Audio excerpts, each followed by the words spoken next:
चलिए दोस्तों, स्वागत करते हैं आपके अपने यूट्यूब चैनल स्टडी विथ हड़िया में। तो कैसे हैं आप लोग? उम्मीद करते हैं अच्छे होंगे और स्वस्थ होंगे। तो चलिए, इससे पहले हम लोगों ने मौर्य साम्राज्य के बारे में पढ़ लिया था कि कैसे मौर्य साम्राज्य की नींव नींव डली और कैसे उसमें अशोक महान आए और बिंदुसार आए। और उसके बाद आज हम लोग पढ़ेंगे मौर्य साम्राज्य के जो प्रशासन होते हैं उनके बारे में, और कैसे कैसे उनका जो शासन इतना दूर तक फैला और कैसे वो अपना शासन किए, कैसे वो विस्तार किए, आज हम लोग पढ़ेंगे उसके बारे में। तो चलिए, उससे पहले आप लोग को भी मालूम होगा कि सब कुछ जानने से पहले उसके थोड़ा सा डिटेल्स में जानना चाहिए। तो जैसे कि आप लोग को अभी भी पता है कि हम लोग का जो कुल है और हम लोग का जो जाति है उसके हिसाब से अभी भी 4 या 5 भागों में बांटा गया। तो उस वक्त के हिसाब से भी यही रूल चलता था। तो देखिए, अभी उस वक्त के हिसाब से उस वक्त के अनुसार से कौटिल्य थे, उनके अनुसार जो मौर्य साम्राज्य थे वो 4 भागों में बांटा गया था। ये भी एक एग्जाम में आया हुआ बीपीएससी का क्वेश्चन है, आप लोग मिला के देख सकते हैं। बीपीएससी का स्पेशली क्वेश्चन है, इसमें ज़्यादा फोकस मेरा रहता है सिविल सर्विसेज पे, क्योंकि मैं भी उसी का प्रिपेयर कर रहा हूँ। तो देखिए, इसमें कौटिल्य के अनुसार इसमें 4 भागों में विभक्त किया गया था। 4 भागों में विभक्त किया गया था। तो फर्स्ट में आप इसको याद रखिएगा कि फर्स्ट में ब्राह्मण, जो आप लोग को भी पता है कि फर्स्ट में ब्राह्मण और दूसरा क्षत्रिय, तीसरा वैश्य और चौथा शूद्र। और फिर उसके बाद चलते हैं हम लोग मेगास्थनीज के बारे में। तो मेगास्थनीज ने इनको 7 भागों में विभक्त किया था। तो ये क्वेश्चन पूछा हुआ आपके एग्जाम में, क्वेश्चन पूछा है कि किनके अनुसार 7 भागों में विभक्त किया गया। तो आप लोग को याद रखना है मेगास्थनीज के बारे में। अगर पूछा जाए कि किनके बारे में, किनको 4 भागों में विभक्त किया गया था, तो किनके अनुसार, तो वो कौटिल्य के अनुसार। ठीक है। और कौटिल्य आप लोग को भली भांति आप लोग कौटिल्य के बारे में परिचित होंगे कि वो कौटिल्य का एक और नाम विष्णुगुप्त या चंद्रगुप्त मौर्य के जो प्रधानमंत्री थे उनका नाम कौटिल्य था। जो अपने किताब का नाम उनका अर्थशास्त्र था। ये भी आप लोग बहुत भले भांति इससे पहले वाले वीडियो में देखे होंगे। अगर नहीं देखे हैं तो जाके किताब से पढ़िए। हमारी वीडियो के लिंक्स, इस चैनल के लिंक्स में आपको मैं वीडियो का लिंक्स दे दूंगा, वहाँ से जाके पढ़ लीजिए, क्योंकि ज़्यादा बेहतर होगा। उसके बाद हम लोग फिर हम लोग पढ़ेंगे कि मेगास्थनीज के अनुसार 7 भागों में विभक्त किया गया था। तो प्रथम था दार्शनिक, दूसरा वो बांटे थे किसान। प्रथम बांटे थे वो दार्शनिक, दूसरा बांटे थे किसान। आपको ये याद नहीं रखना है कि सातों के सातों क्या थे, बस आप इतना याद रखिए उसको कि 7 भागों में कौन विभक्त किए थे और 4 भागों में कौन विभक्त किए थे। तो 4 भागों में विभक्त किए थे कौटिल्य और 7 भागों में विभक्त किए थे मेगास्थनीज। आप लोग भली भांति जानते होंगे कि मेगास्थनीज का जो बुक का नाम वो क्या था, तो इंडिका था। ये भी आप लोग भली भांति जानते होंगे। अगर नहीं जानते हैं तो आप लोग जाके किताब पढ़िए। उसके बाद हम लोग आते हैं मेगास्थनीज में 7 भाग क्या था, तो वो आप याद रखिए। प्रथम था दार्शनिक, दूसरा था किसान। प्रथम वो बांटे थे दार्शनिक में, दूसरा किसान, तीसरा अहीर और चौथा बांटे थे कारीगर और 5वां सैनिक और फिर 6वां निरीक्षक और 7वां बांटे थे सभासद। तो ये आप लोग याद रखिएगा। उसके बाद हम लोग चलेंगे कि उस वक्त के अनुसार, जैसे अभी भी दास प्रथा, लोग बोलते हैं कि दास प्रथा थी, तो उस वक्त भी दास प्रथा थी या नहीं थी। तो उस वक्त के महान जो व्यक्ति हुए कौटिल्य थे, तो उनके अनुसार दास प्रथा थी, और मेगास्थनीज थे उनके अनुसार दास प्रथा नहीं थी। तो ये क्वेश्चन आया हुआ है, ये हो सकता है अगले एग्जाम में रिपीट हो जाए। तो ये आप लोग अच्छे तरीक़े से ध्यान रखिएगा कि जो कौटिल्य के अनुसार उस वक्त दास प्रथा थी और मेगास्थनीज के अनुसार दास प्रथा नहीं थी। तो ये भी आप लोग याद रखिएगा। फिर देखिए, कौटिल्य के अनुसार दास प्रथा थी। आप लोग ऐसे भी क्वेश्चन पूछ सकता है कि क्या कौटिल्य के अनुसार दास प्रथा थी या नहीं। उसके बाद आपको ऑप्शन भी मिलेंगे, उसको आप लोग अलग करके छांट लीजिएगा। ज़्यादा बेहतर होगा आप लोग बुक से पढ़िए और एक बार बुक से पढ़ने के बाद वीडियो देखिए और उसके बाद सेट मारिए, तो ही आपको पता चलेगा कि कौन सा क्वेश्चन आता है, कौन सा नहीं आता है। ठीक है। उसके बाद आज हम लोग पढ़ेंगे फिर कि जो मौर्य साम्राज्य था वो कैसे विभक्त किया गया था और मौर्य साम्राज्य जैसे कैसे बांटा गया था। अभी वर्तमान बारे में भी जाने तो आप ये भी जान सकते हैं कि देखिए, जैसे हमारा देश है, तो देश की अभी राजधानी कहाँ है? नई दिल्ली। नई दिल्ली के बाद उससे भी फिर एक आता है राज, तो राज की राजधानी राज आता है। राज के बाद आता है आपका जिला, जिला के बाद आता है गाँव। तो उस वक्त भी ऐसे ही करके 5-6 भागों में विभक्त किया गया था। तो पहले क्या आता था, ये भी आज हम लोग जानेंगे इस वीडियो में। अभी भी आप समझ सकते हैं कि अभी वर्तमान स्थिति जो एक राजा का है, उसी तरह से उस वक्त राजा का था। अभी मान लीजिए वर्तमान स्थिति में जो हम लोग का जो सबसे जो महत्वपूर्ण व्यक्ति वो प्रधानमंत्री को माना जाता है। उसके बाद फिर एक छोटा सा मंत्री होते हैं, फिर मंत्री होते हैं, फिर मंत्री होते हैं, ऐसे करके शासन करते। तो उस वक्त भी ऐसे ही शासन चलता था। इसलिए तो मौर्य साम्राज्य बहुत बहुत दूर तक फैल गया था, क्योंकि उनका शासक करने का तरीका बहुत अच्छा था और वो अच्छा के साथ साथ वो एक सिस्टम वे से चलते थे, एक लर्निंग वे से चलते थे, वे बाय वे चलते थे। तो इससे इससे आप लोग को बहुत सुविधा होगी पढ़ने में कि उसके बाद हम लोग चलेंगे प्रांत के बारे में। तो उस वक्त के हिसाब से 5 प्रांत बांटा गया था। तो 5 प्रांत बांटा हुआ था। तो प्रथम था कलिंग, आपको याद होगा कलिंग। तो कलिंग की राजधानी आपसे पूछे तो कलिंग की राजधानी तोसली, कलिंग की राजधानी तोसली। दूसरा था अवंती, जो एमपी में पड़ता है, जो अवंती, और इसको याद रखिएगा अवंती, और ये है उज्जैनी। अवंती एक प्रांत में बटा हुआ था, उसका अगर राजधानी पूछे तो वो था उज्जैन। उसके बाद आते हैं उत्तरापंथ। तो उत्तरापंथ की राजधानी तक्षशिला, जो पाकिस्तान क्षेत्र में पड़ती है। और ये भी आप याद रखिएगा कि तक्षशिला बौद्ध धर्म से बौद्ध धर्म के बारे में उनसे जाना जाता है कि बौद्ध ग्रंथ के बारे में वो बहुत इंपॉर्टेंस तक्षशिला को रखते हैं, क्योंकि तक्षशिला वो एक बौद्ध ग्रंथ का वो एक केंद्र था, वहाँ पे बहुत अच्छा शिक्षा मिलती थी, ऐसा माना जाता है बौद्ध ग्रंथ में। उसके बाद फिर हम लोग अभी देखेंगे कि उत्तरापंथ की राजधानी कहाँ थी, तो तक्षशिला। उसके बाद आता है दक्षिणापंथ। तो दक्षिणापंथ की राजधानी कहाँ थी स्वर्णगिरी, ये भी आप लोग ध्यान रखिएगा। उसके बाद आते हैं सबसे महत्वपूर्ण है प्रासी, जो पूर्वी प्रासी यानी जो पूर्वी तट है, तो उसको आप लोग पाटलिपुत्र के नाम से उस वक्त के हिसाब से जाना जाता था। यानी कि माना जाता है कि सबसे जो मेन जो मौर्य वंश का जो राजधानी थी वो पाटलिपुत्र थी। और पाटलिपुत्र के बारे में आप लोग भली भांति जानते होंगे, इससे पिछले क्लास आप लोग नहीं देखे तो जाके जरूर देखें, और नहीं क्लास अगर नहीं देखना तो आप लोग बुक जाके जरूर पढ़े, उससे ज़्यादा बहुत इंपॉर्टेंट होगा। अब हम लोग चलेंगे मेन टॉपिक के। अभी भी आप लोग को पता है कि जब देश में हमारा शासन जब होता है तो सबसे मेन कौन होता है, उसके बाद कौन होता है, फिर उसके बाद सिस्टम से चलता है कैसे। तो आप लोग को भी पता होगा कि अभी होते हैं राष्ट्रपति, प्रधानमंत्री, फिर मंत्री, फिर छोटा, फिर उसके बाद फिर सांसद, फिर ऐसे कर करके एकदम ग्रामीण यानी मुखिया तक जाते हैं। तो उस वक्त के हिसाब से सबसे महत्वपूर्ण थे राजा, सबसे महत्वपूर्ण थे राजा, आप लोग को भी पता है। और राजा के हाथ में सब कुछ बागडोर उन्हीं के पास था। तो राजा के अगर पूछा जाए कि राजा के बागडोर में कौन कौन थे, तो राजा प्रशासन का व्यवस्था अपने हाथ में रखते थे और न्यायिक प्रकरण के बारे में हम लोग आगे जानेंगे। उसके बाद एक और उनके जस्ट नीचे एक और मंत्री आते थे, वो थे अमात्य। ये भी आप लोग को एग्जाम में पूछा हुआ क्वेश्चन है। तो ये प्रशासनिक अधिकारी थे।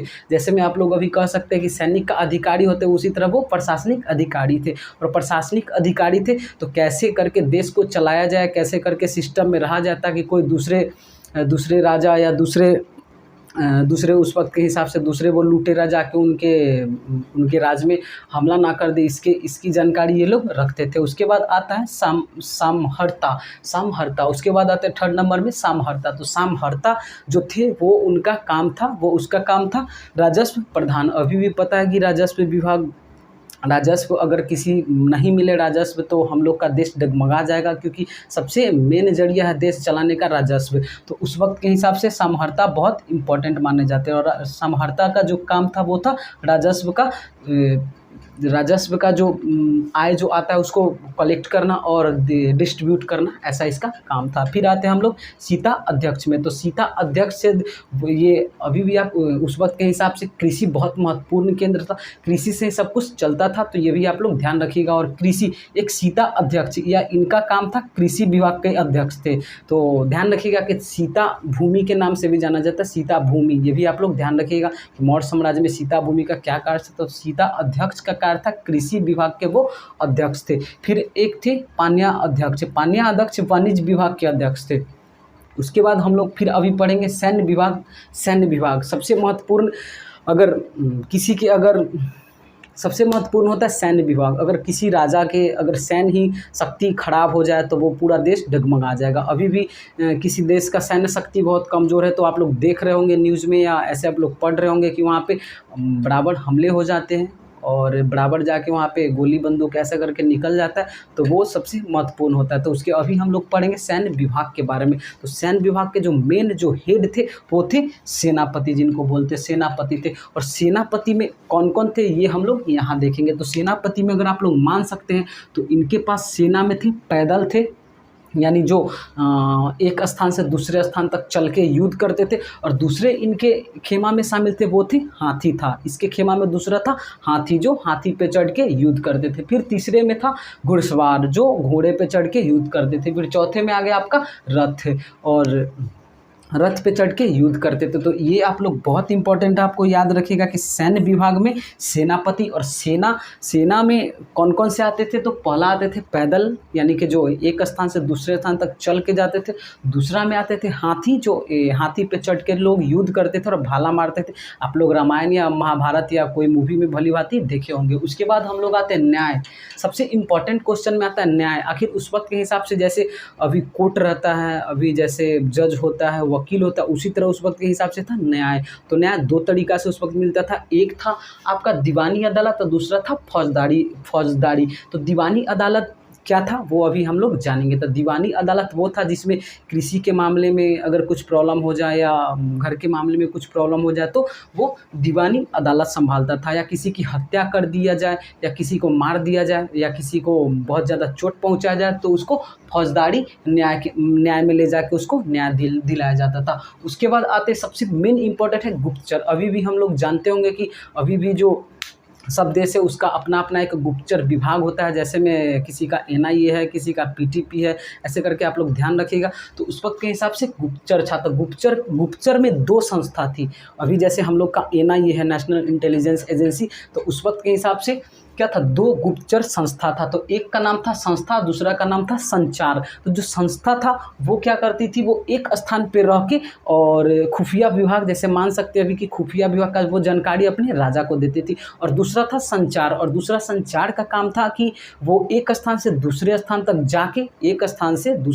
तक जाके और वो खुफिया रिपोर्ट लेकर और अपने राजा को देना कि वो लोग ऐसा प्लान कर रहे हैं कि हम लोग को ऐसा करेंगे या वो आगे करने वाले। तो ये बहुत इंपॉर्टेंट क्वेश्चन बनते हैं आप लोग के हिसाब से और एग्ज़ाम के हिसाब से। तो आप लोग इसको ज़रूर ध्यान रखिएगा। और ऐसे भी पढ़ने का दूसरा ही नाम है रिवीजन। आप लोग रिवीजन कीजिए, ज़्यादा बेहतर होगा। आप लोग को मैं एक बुक का सजेशन दूंगा, उनसे आप लोग जाके सेट मारिए। बहुत ज़्यादा इंपॉर्टेंट होगा, बहुत इंपॉर्टेंट होगा, क्योंकि सेट मारने से पता चलेगा कि कौन सा क्वेश्चन एग्जाम में आते हैं और कौन सा नहीं आते। और पढ़ें वैसे जो एग्ज़ाम में, फालतू पढ़ने से कोई फ़ायदा नहीं। मैं अगले वीडियो में ज़रूर मैं बताऊंगा कि कैसे पढ़ा जाता है और मैं कोशिश ज़रूर करूंगा कि आप लोग एकदम बेस्ट हो जाए और मैं भी आप लोग के साथ पढ़ के बहुत बेस्ट हो जाऊँ। अभी भी मैं सीख रहा हूँ, लेकिन मैं ऐसा कंटेंट देने की कोशिश करूंगा जो सिर्फ और सिर्फ एग्ज़ाम में आएगी। ऐसे फालतू का कोई सा क्वेश्चन आपको मैं नहीं बनवाऊंगा जो आप लोग को लगे कि ये बकवास है। मैं पूरा का पूरा मैं आप लोग को सिर्फ और सिर्फ एग्ज़ाम से रिलेटेड से मैं पढ़ाऊँगा। अपने फ़ायदा से मैं कुछ नहीं देखूँगा, सिर्फ और सिर्फ मैं सजेशन दूँगा सिर्फ आपके लिए। आपको अभी भी मैं बोलता हूँ कि बुक से बेहतर चीज़ कुछ नहीं है। वीडियो पढ़ने से कुछ नहीं होने वाला है, बुक से पढ़िए, बहुत ज़्यादा इंपॉर्टेंट है। हाँ, लेकिन वीडियो से पहले बुक से पढ़िए, उसके बाद वीडियो पे आइए, ज़्यादा बेहतर होगा। अगर अभी भी आप बुक नहीं है तो आप लोग NCERT का बुक लीजिए। अगर वो नहीं मिला तो NCERT का नहीं मिला तो ल्यूसेंट लीजिए। ल्यूसेंट का आप लोग के पास सब्जेक्टिव और ऑब्जेक्टिव दोनों होने चाहिए। ऑब्जेक्टिव बहुत इंपॉर्टेंट है, वो इतना मोटा सा रहा है, उसको आप लोग बना लीजिएगा तो BPSC आपसे छूटेगा नहीं है, कोई भी सिविल सर्विसेज नहीं छूटेगा। अगर ग्रुप D की तैयारी आप लोग कर रहे हैं तो विशेष ध्यान आप लोग मैथ पे, फिजिक्स पे, यानी मैथ पे, साइंस पे और रीजनिंग पे दीजिए। ये पढ़ने की कोई ज़रूरत नहीं है। उसके बाद हम लोग ज़्यादा बात ना करते, फिर मैं अपने क्लास पे आता। तो उसके बाद एक होता था विषय। जैसे में अभी हम लोग मान सकते हैं कि एक मान लीजिए एक कमरा होता है, एक घर होता है, घर में कमरा में एक छोटा सा मान लीजिए टेबल। तो उसी तरह से एक क्या होता था, विषय। तो विषय के अंदर होते थे विषयपति या प्रादेशिक। तो इसको आप लोग ध्यान रखिएगा। एक होते हैं विषय और विषय के अंदर ही क्या थे, विषयपति या प्रादेशिक। तो उसके बाद आप लोग अभी भी ध्यान रखिएगा कि हम लोग का जो गांव है उसमें एक छोटा सा गांव का जो मेन होता है, हेड होता है, उसको हम लोग मुखिया के नाम से जानते हैं। तो उस वक्त भी ग्राम की जो मुखिया है ग्रामिक कहलाता था।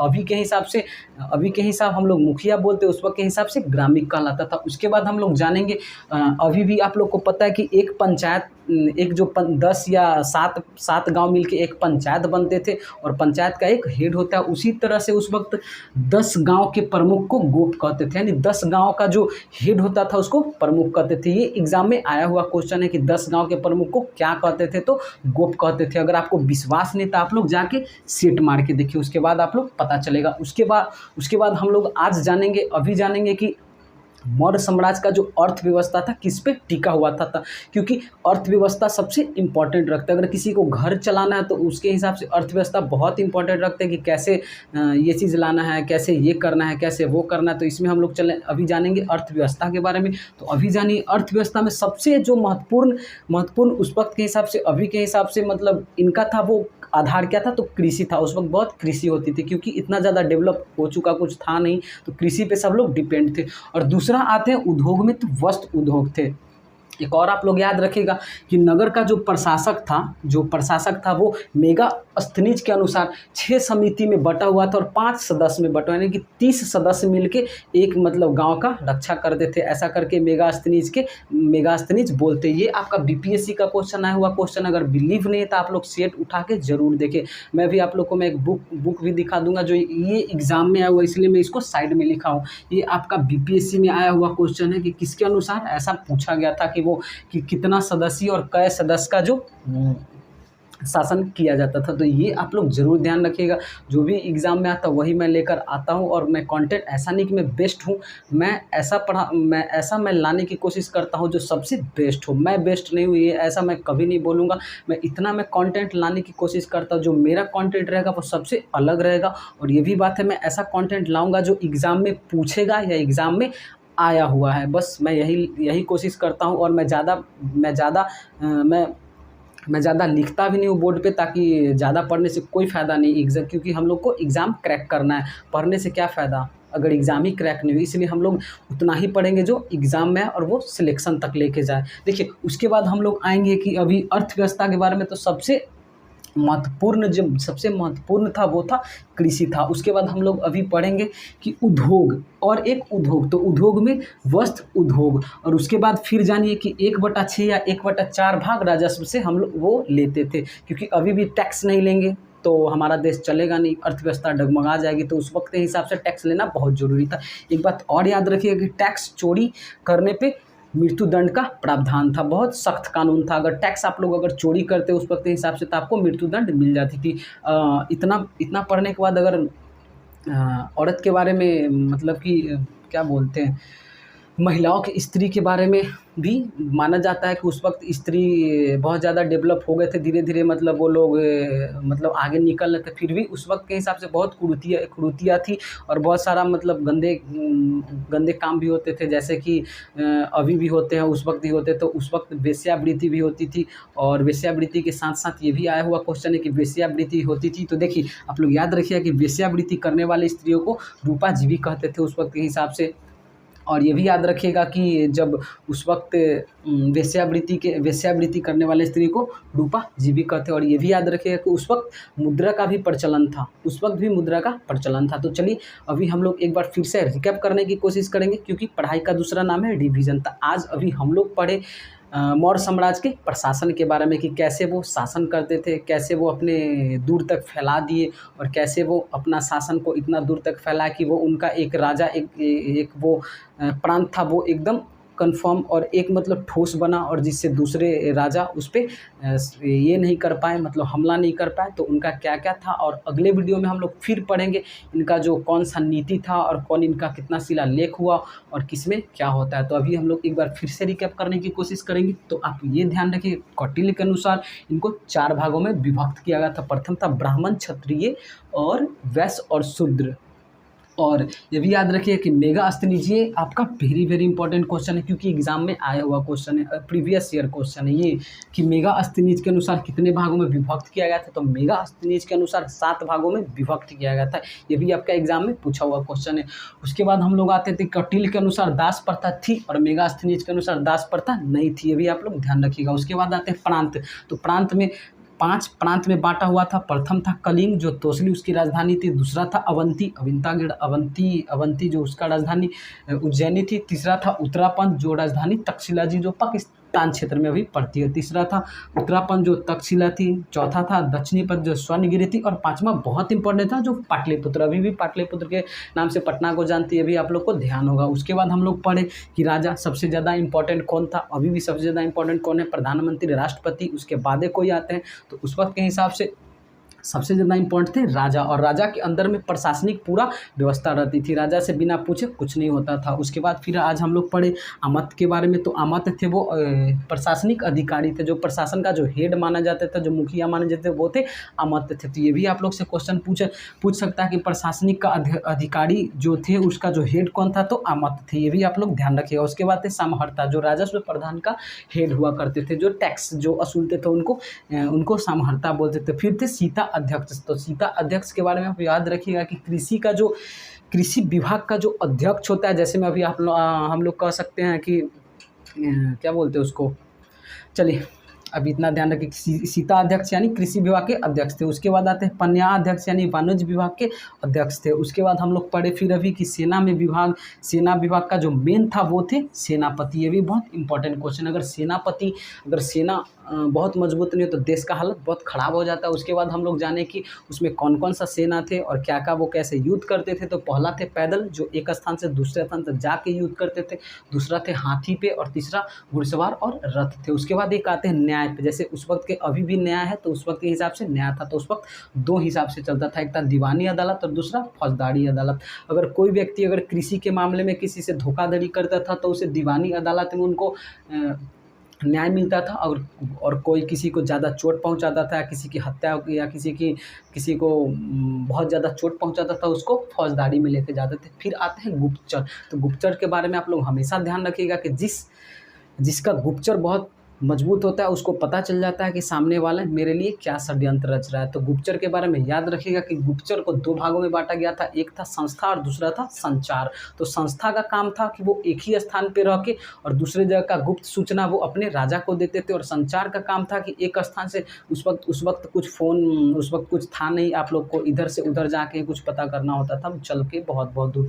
तो संचार का काम था कि घूम कर एक दूसरे से यहाँ जाकर किसी भी तरह से वहाँ का जो खुफिया विभाग का जो जानकारी है, यानी कि क्या षड्यंत्र रच रहे, वो लाके राजा को बता देना। उसके बाद फिर आज हम लोग पढ़े कि विषय को क्या बोलते थे। तो विषय के अंदर था विषयपति, और विषयपति को प्रादेशिक बोलते थे। उसके बाद आप लोग ध्यान रखिएगा कि ग्राम यानी कि अभी भी गाँव की मुखिया को गाँव के जो हेड होते उसको मुखिया बोलते थे। उस वक्त के हिसाब से जो ग्राम के जो मुखिया होते थे उसको ग्रामीण कहलाता था। फिर आप लोग याद रखिएगा कि 10 गाँव के प्रमुख को गोप कहती है। ये भी आप लोग से पूछा हुआ क्वेश्चन, ये भी आप लोग ध्यान रखिएगा। उसके बाद आते अर्थव्यवस्था। तो अर्थव्यवस्था में सबसे महत्वपूर्ण कार्य उनका क्या था, तो आधार था कृषि वो लोग करके अपना गुजारा बसारा करते थे अभी उस वक्त। और एक और उद्योग था उनका वस्त्र उद्योग। ये भी आप लोग ध्यान रखिएगा। और ये भी ध्यान रखिएगा कि वेश्यावृत्ति उस वक्त भी थी, और वेश्यावृत्ति करने वाले स्त्रियों को रूपा जीवी के नाम से जाना जाता है। उस वक्त मुद्रा का प्रयोग होता था। और ये भी याद रखिएगा कि अगर टैक्स चोरी अगर आप लोग उस वक्त करते तो आपको मृत्युदंड की सज़ा